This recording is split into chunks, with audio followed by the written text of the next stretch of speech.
Hi, so welcome to this chat.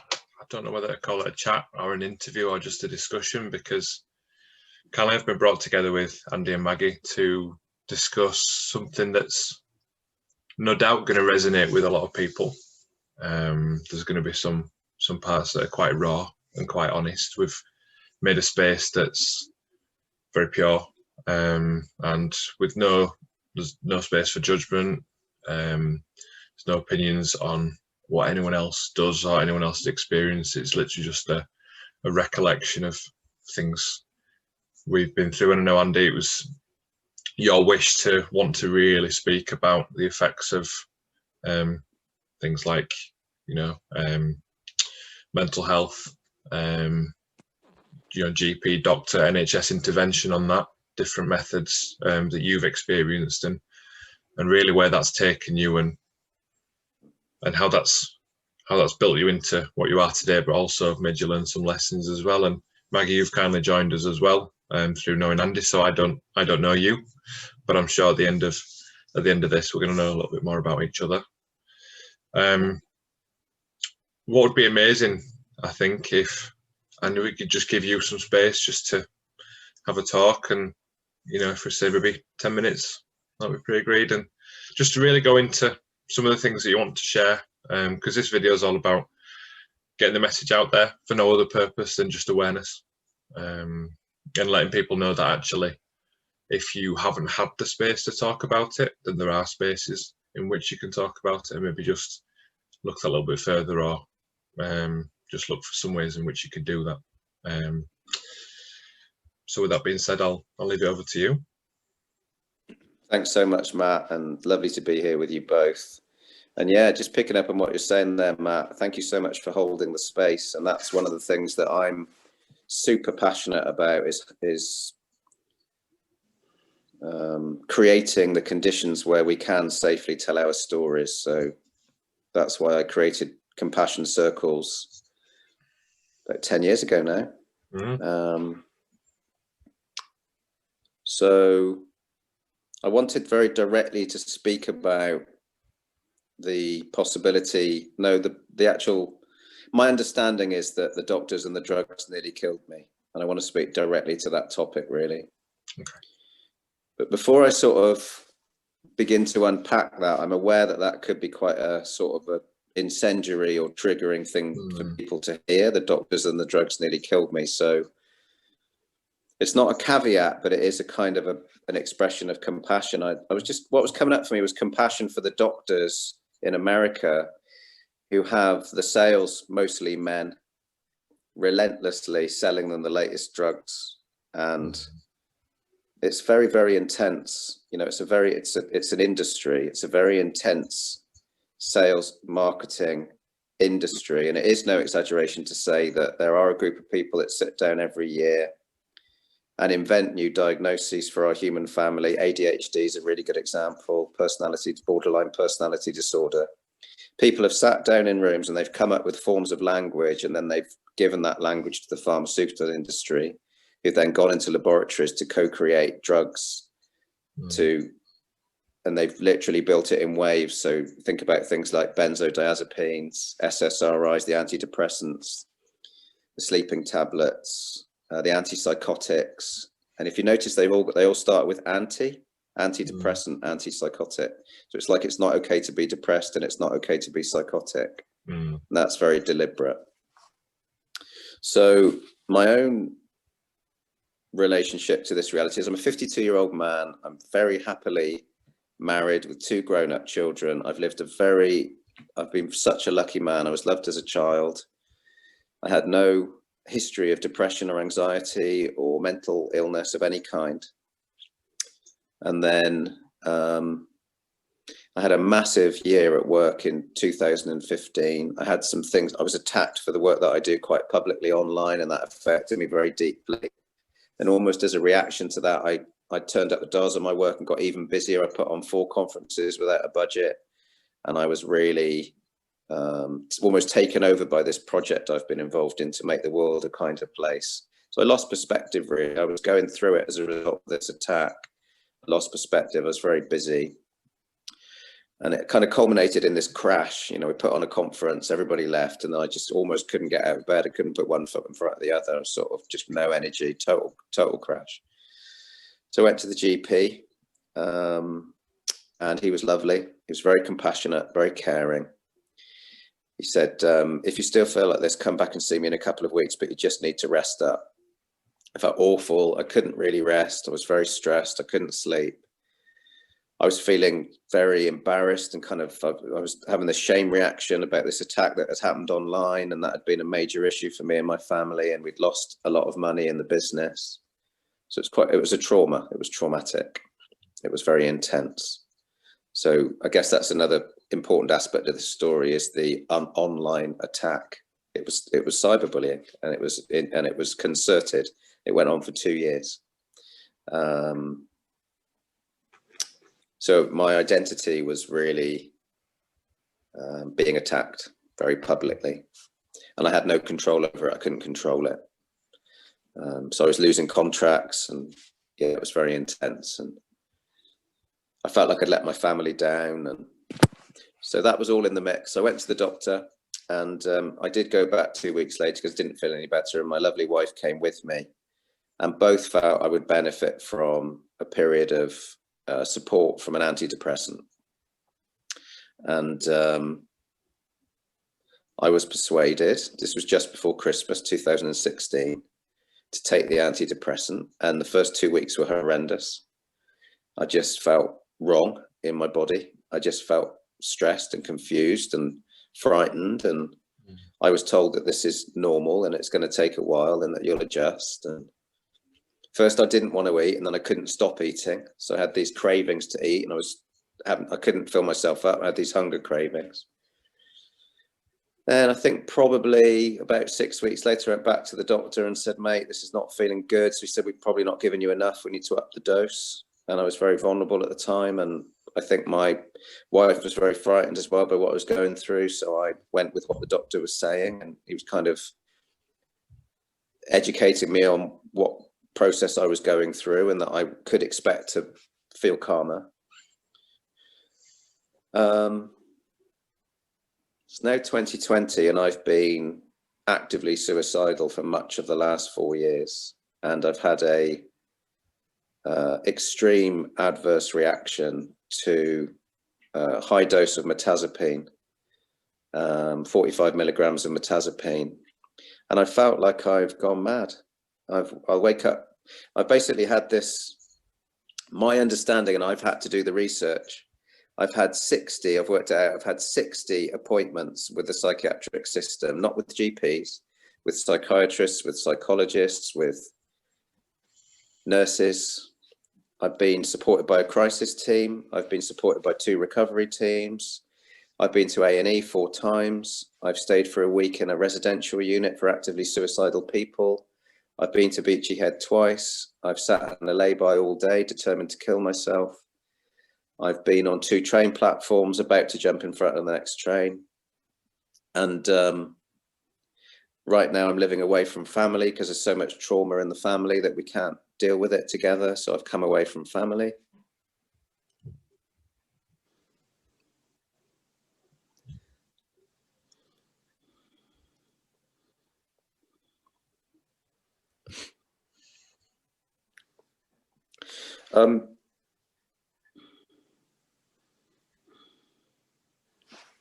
So my research, and I do feel very angry about this,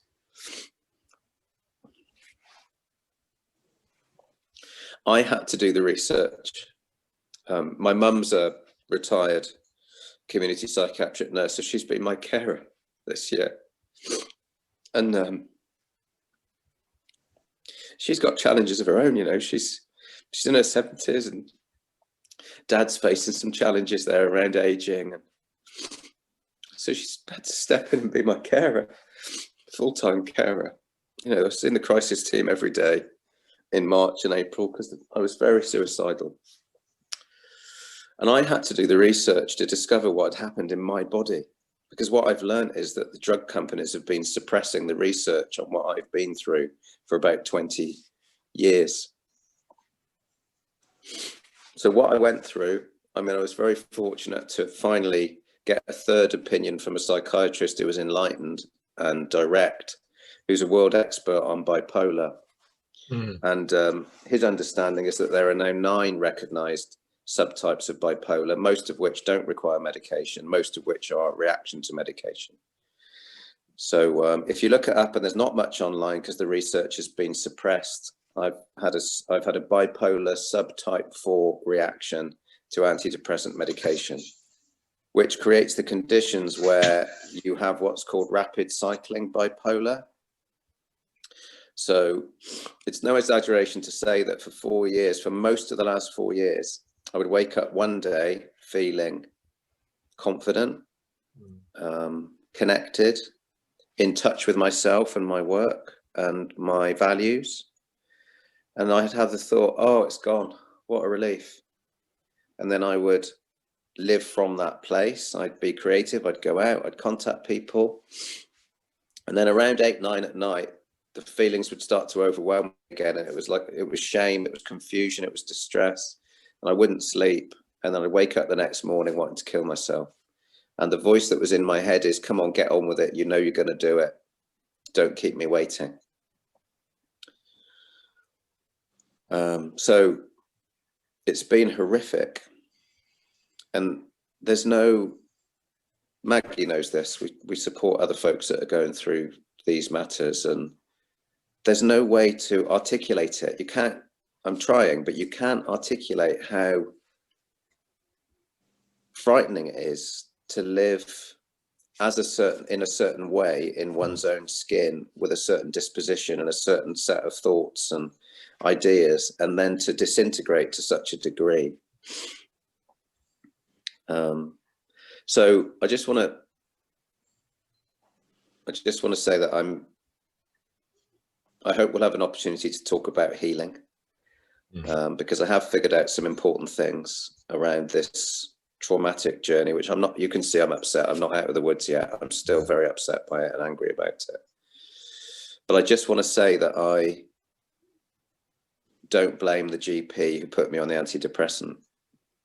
I feel compassion for him. In fact, I know that he's went part-time and is now retired because he got so burnt out. So This is systemic. It's not the fault of the psychiatrists or the GPs. I've met so many lovely people in psychiatry, but we are sleepwalking into this horrendous reality that many of our human family are suffering terribly and or dying. And so I'm so sorry if you're watching this and you've lost a loved one as a result of these medications, either going on it or coming off it or being on it. And I'm also not saying that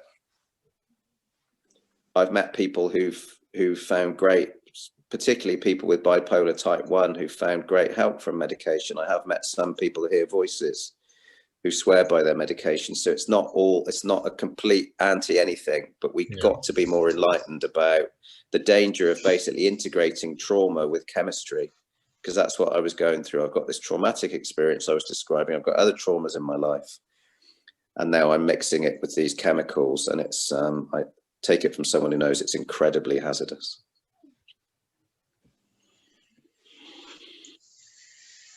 Wow, thank you for that, Andy. As you can see, it's really still quite raw, and it's good. I think it's really good to hear that the compassion you've got for the medical professionals, because I think in this realm, from my experience with other people, but also a general consensus seems to be that there seems to be less of that compassion for the doctors, because, you know, whether it's a tendency to very quickly prescribe something, but the truth is we don't know the full story because it's case by case basis. So there's no sweeping statements about, medical professionals, but it's just nice to hear how you see that and actually your perspective on that as well. Very enlightening. Matt, just come in. I know we're gonna give you some space, Maggie, but Okay. there was a low point fairly recently, about 10 weeks ago, when I had a first face-to-face appointment with a CPN, that's a community psychiatric nurse, and she's absolutely lovely, this woman. She's so kind, And she had a notepad out. I went to meet her and she said, so should we talk about your care plan? And I said, do we have to? I've talked to 40 of your colleagues this year about my care plan. Can we talk about something else? Because she had a blank piece of paper as if she was going to start writing things down. So then she said, okay, well, let's not talk about your care plan. Should we talk about your safety plan? Have you been safe since I saw you last? I said, oh, I really don't want to. Safety plan. I'm that time you guys, you're all about, are you going to kill yourself? Have you got the emergency numbers? I don't want to talk about my safety plan. She said, okay, what do you want to talk about? And I said, I want to talk about what makes me peaceful and happy.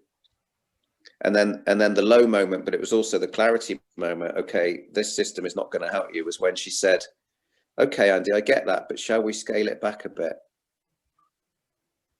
Or how can we scale that back a bit?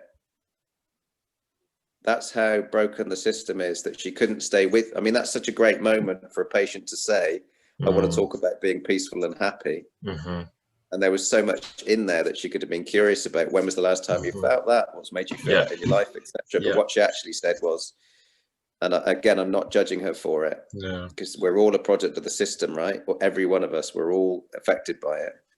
So yeah, that was a kind of, something in me shifted when she said, can we scale that back a bit? And I said, I'm not going to be investing any more time and energy in medics or psychiatry, because it's part of the problem for me now.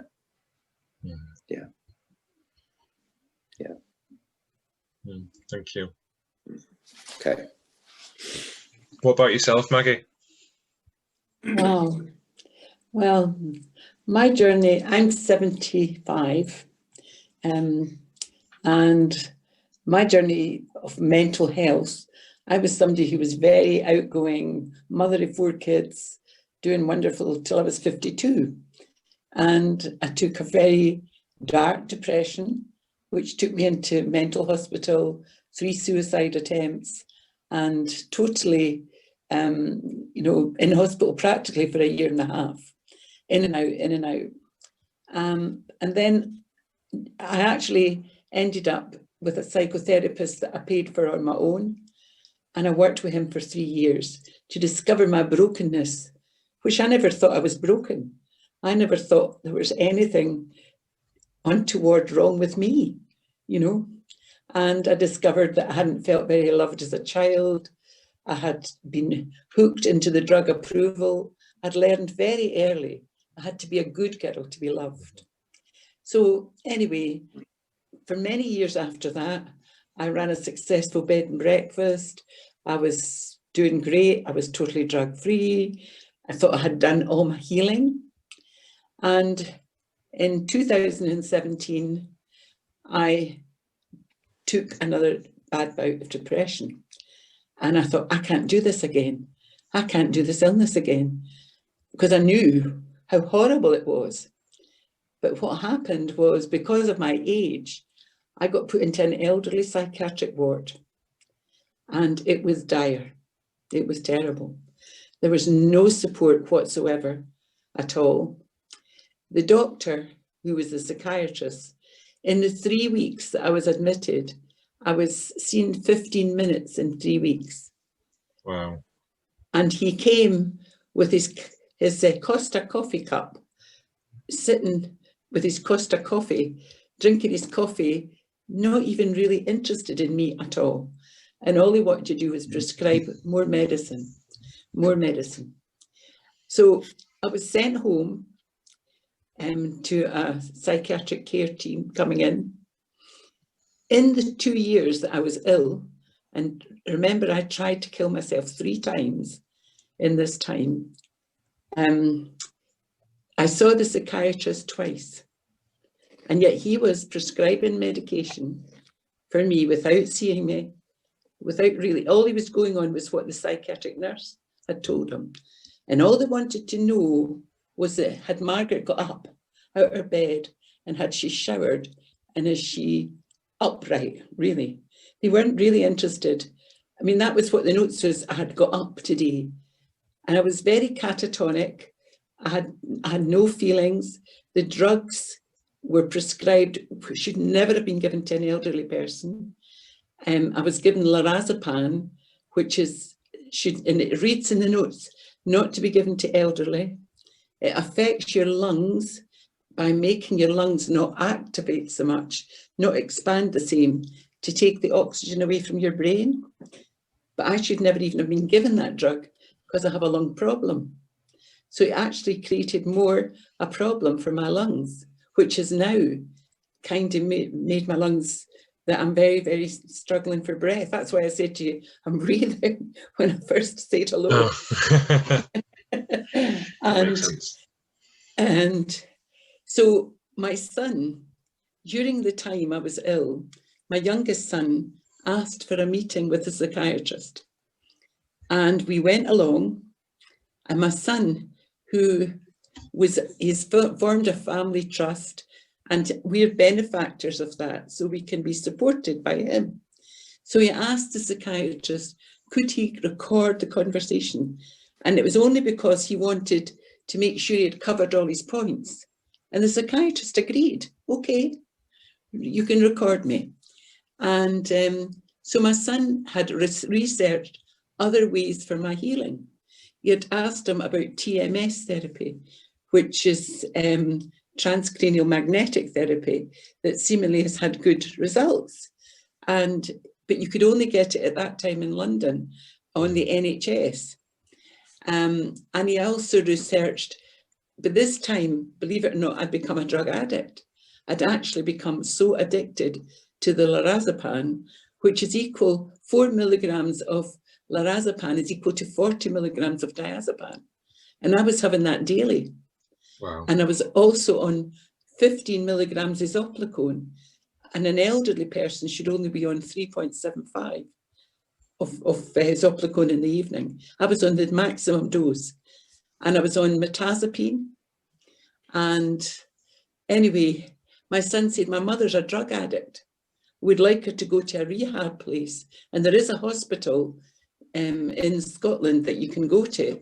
But the NHS, it's a private place, but the NHS funds so many places. But they weren't wanting to spend it on an elderly person. So anyway, we had this meeting.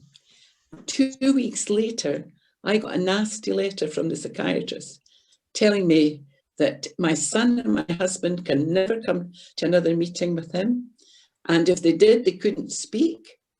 And he sent that letter to my new GP, who had phoned me before he received this letter to invite me to come to meet him at the surgery because he was prescribing all these drugs. He had to write the prescriptions for them, and he wanted to check with me, you know, to who I was and meet me. So it was very difficult for me to even go out the house. I was so frightened of going outside. Anyway, my husband got me to the surgery, and I turned up at 12 o'clock for my appointment, and the appointment had been cancelled. Nobody told me. And the reason being was because that psychiatrist sent that same letter that he sent to me to the GP. So he must have thought, oh, this woman's trouble. I'm not going to see her. So anyway, my son asked me to get sent to the addiction services, which I did. But we also asked for the freedom of information, all my notes back for the last 20 years. Well, I was horrified with what I read. I read an email, a message from the addiction people to once I had been met by them, to my psychiatrist saying, I met 78-year-old Margaret, at that time I was 73, who has 3 children, I have 4, and has been an addict for 20 years. Now that was written in my notes, and I had never been taking drugs for 20 years, and has never been somebody, I don't drink alcohol, I've never taken illegal drugs, ever. So this was written in my notes. So I phoned up and said I wanted that removed. Well, you'll need to get it removed yourself. And I said, it's not up to me. And this psychiatrist should have wrote back to her and said, you've got all this information wrong, you know, but he didn't. And then I found an email from the psychiatrist to the psychiatric nurse saying, if Margaret's son's at the house, make sure he doesn't pull a fast one on you. That was what was written in an email. And it was horrifying. So anyway, the addiction services eventually, after 9 months, saw me and put me onto diazepam. And I said, you're just giving me another benzodiazepine. You're not helping me come off the drug that I'm on. So they told me if they took me off it, I'd have a seizure. And so I'm very spiritual. I consider myself somebody very spiritual. And I wrote a letter to God.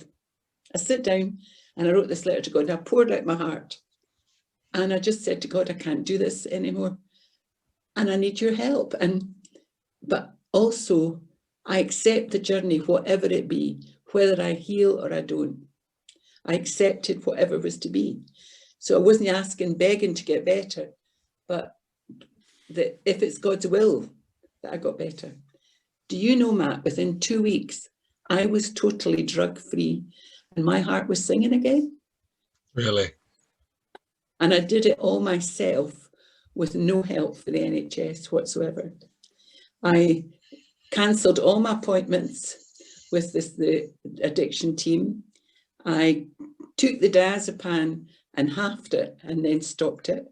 I took this, my son found me a natural sleeping remedy, which I slept with, and I cut out the sleeping tablets, and the antidepressants, I halved them and then stopped them within 2 weeks. And you know, my son said, Mum, you're back.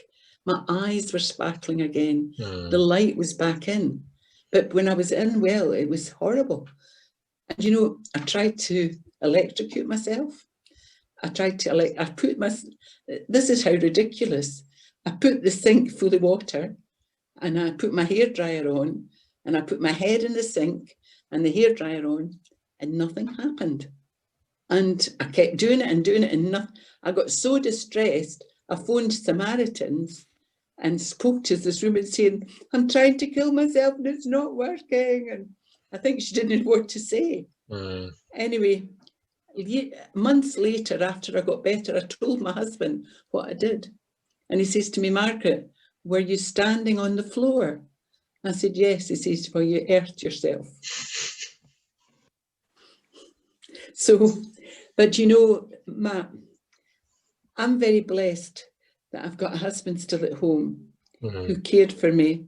Every day, he made my porridge and brought my medication. He made the soup. He took care of me. He cleaned the house because I just couldn't function, you know. And I'm a woman who really is a multitasker, can do lots, wear hands tied behind her back. I'm an excellent cook. I'm an excellent homemaker. I helped my husband with his business. You know, I'm a very, and I'm also, I did a lot of charity work.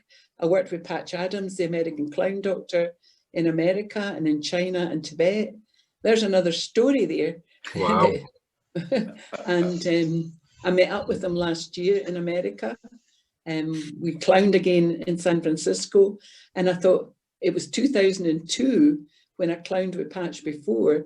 And this was now 2019. And here I am. And then, of course, I was in China and Tibet with them in 2004.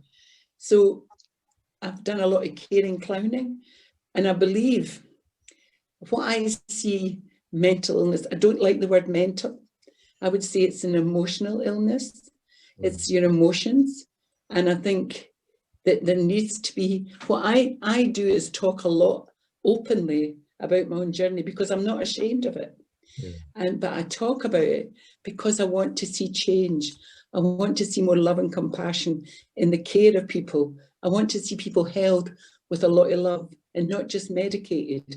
That to me is never the answer. And I never believed in the medication. So probably it didn't do me any good because I didn't believe in it. I'm more in the alternative and, you know, but I want to see a better care system for people. And, you know, with this all going on in the world just now, there's going to be so many more people affected, so many people. And it's going to be an epidemic of mental, of emotional illness.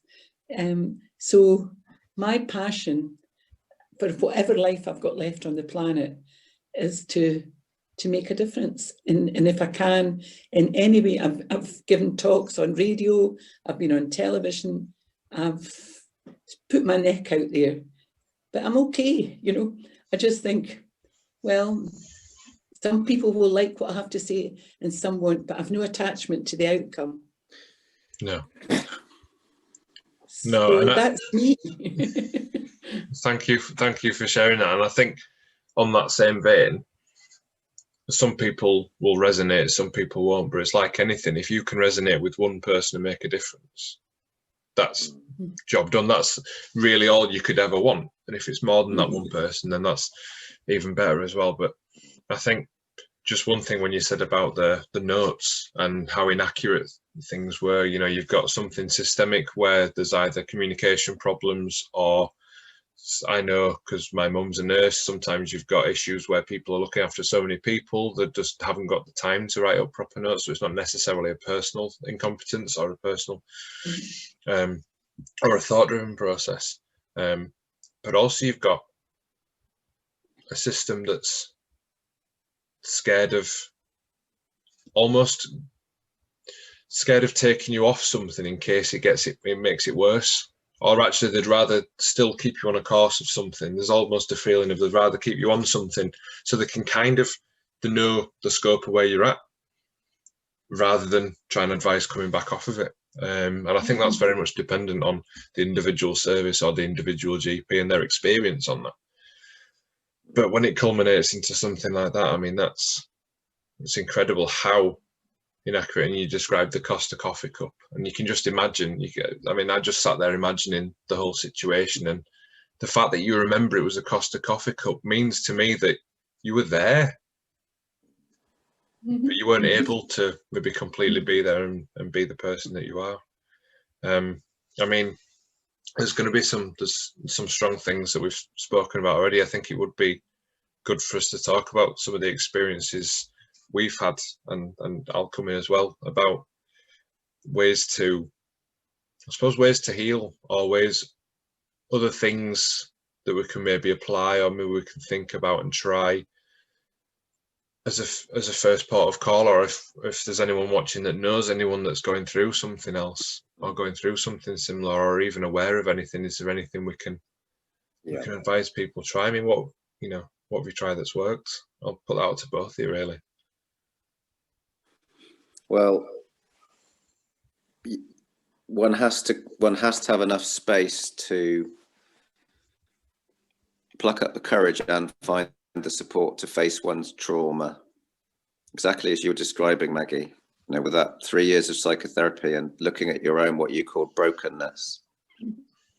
Because what happens if we have unresolved trauma and we start taking chemicals, the chemicals literally mix with the unresolved trauma, and that's a neurochemical observation. Our biology is affected by the continuing presence of trauma. If we haven't dealt with it, then the traumatic memory is triggering difficult emotions, and then those difficult emotions combine with the chemicals.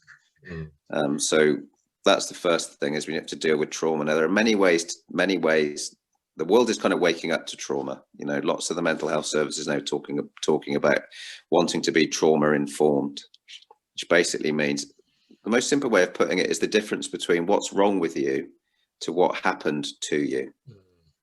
So exactly as we've done together today, you share your story, and in sharing your story, I mean, it's the other end of the spectrum from the Costa coffee cup.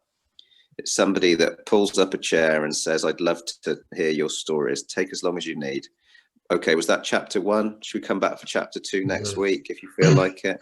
Yeah. So it's storytelling. And as we tell our stories, we can come to terms with aspects of our stories. So storytelling, looking at trauma, there's so much going on in this space. And Maggie, I'm sure you'll talk a bit about Shen therapy. But for me, where I am right now is I just want to talk about havening. So havening is a very, very powerful methodology. It's actually been developed by 2 psychiatrists in the US that themselves were feeling so oppressed by the system that they have a deep understanding of the way trauma and memory and emotion work. So havening is literally self-soothing. So you soothe yourself with various movements as you visit these traumatic memories, and you can literally de-link the memory from the emotion using soothing touch. So if you imagine, you know, when we're held as babies or small children, we're touched and held in a certain way. That's called the mammalian caregiving response. So we need to be held, but we can do that for ourselves. There are havening therapists out there, and they will teach you how to do self-havening. So what lets me know havening is a good thing is that nobody is selling it. Nobody's making money from it. It's a very beautiful, humane part of our evolution, of our understanding. So I haven every day, morning and afternoon. I might even haven in the queue at the co-op. When you just give yourself, you offer yourself that little bit of soothing touch. You could do a little affirmation. May my mind be open. May my heart be, may my mind be open and clear. May my heart be open to connection. And you're literally de-linking these memories. So the havening, and that's really about, for me, I've managed to escape recovery now. I've escaped the crisis team. I've escaped the recovery team. And I've put myself into a space of healing. So for me, I mean, a shout out to my good friend from school, Mark. Mark's taught me about long distance hiking and wild camping. And that's not going to be for everyone. And I know there's loads out there in, you know, getting out into nature.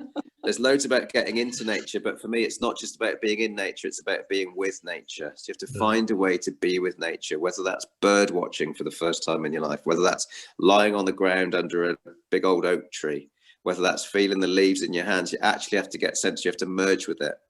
So I was finding when I was very distressed, I couldn't go out of the flat. And I was frightened. I'd do the thing about being in nature and still not feel better. So it wasn't enough. So there's something about really merging with nature, because we are nature, you know, human nature, mother nature. We all return to dust anyway. And then the final thing, Maggie, and this is just, I literally don't know if I'd still be here without you, love, because you said to me in January, Andy, I've just got a strong sense you've got to stop taking the tablets. And you gave me that courage. And I didn't tell my mum or my wife or the doctors for about 2 months that I just stopped taking it. I stopped taking the mirtazapine. That was huge.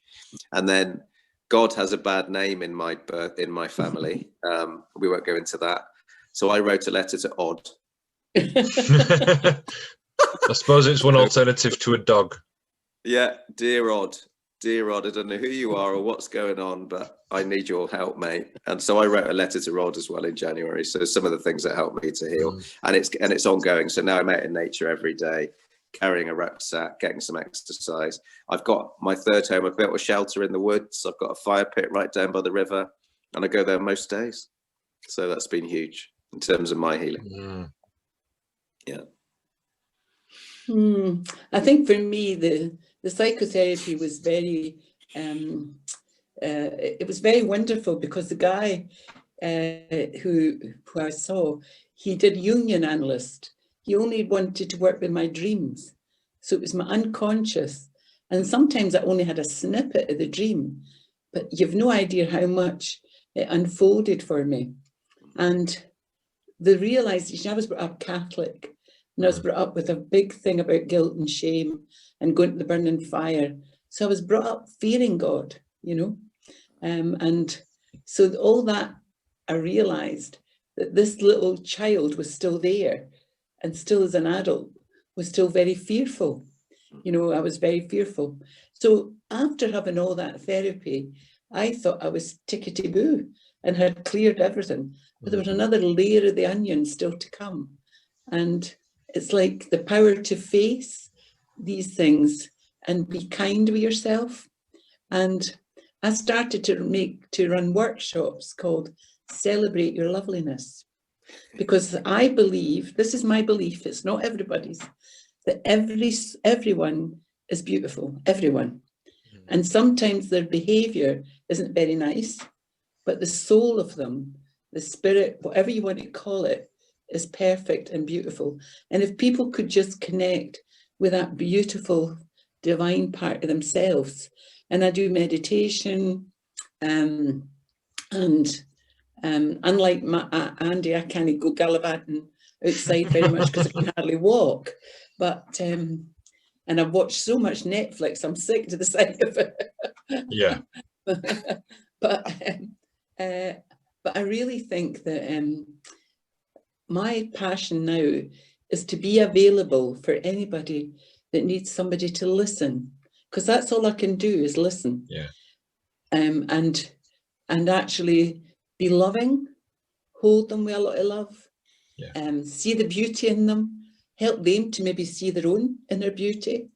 And that's what I feel I can do now, and use what's been good for me. I share what's been good for me. Yeah. It might not be what somebody else wants to do, but, and I always think God is edge, ego is edge God out. And so I always try and live my life by not creating sorrow for anybody and not taking any, and try to be as kind. I always try and do an act of kindness every day, and it might just be phoning somebody that needs, or smiling at somebody, or give my husband a hug and not nagging him for a change, you know. My husband, he's 82. So we're a couple of old cronies. You know, we've been 56 years married, and I think he needs a medal, actually. I think we should really award him an award. He should, bravery to put up with me. But so yeah, there's the lessons that I've learned. I try and share them with others, and if it's right for them, good. If it's not, that's okay. Can I just, what's coming up to say, Maggie and Matt, is that if you're watching this and you're feeling really poorly and you're thinking, oh no, that they weren't as poorly as I'm feeling, we really have supported each other, Maggie, haven't we, for the last, what, 6 or 7 years? Yes. And we've both been on the end of the phone when the other one is very actively suicidal. So this is very real. We're very real. And if you're watching this and you are going through it, we're so sorry, but you are loved and you do matter. You do matter, and you can get through this. You will find a way. We hope you find a way. We hope you find a way. Yeah. Matt, I was in a film with Patch Adams called In Bed with Patch Adams. I wasn't in bed with him, by the way. Okay. Glad you were. A man was in bed with him. But how he did it was he jumped into bed beside a man who was very suicidal, and he wanted to hear his story, cuddled into him in a bed. And he said that's the length that he would go with his compassionate care, because he doesn't believe in medicating anybody that's mentally ill. He believes in loving compassion and kindness. So that's what he did. And the film was made in Edinburgh. And believe it or not, I'm in the film. I'm a film star. So you're honoured to speak to this film star. Well, if you'd have said, I'd have put the red carpet out. Well,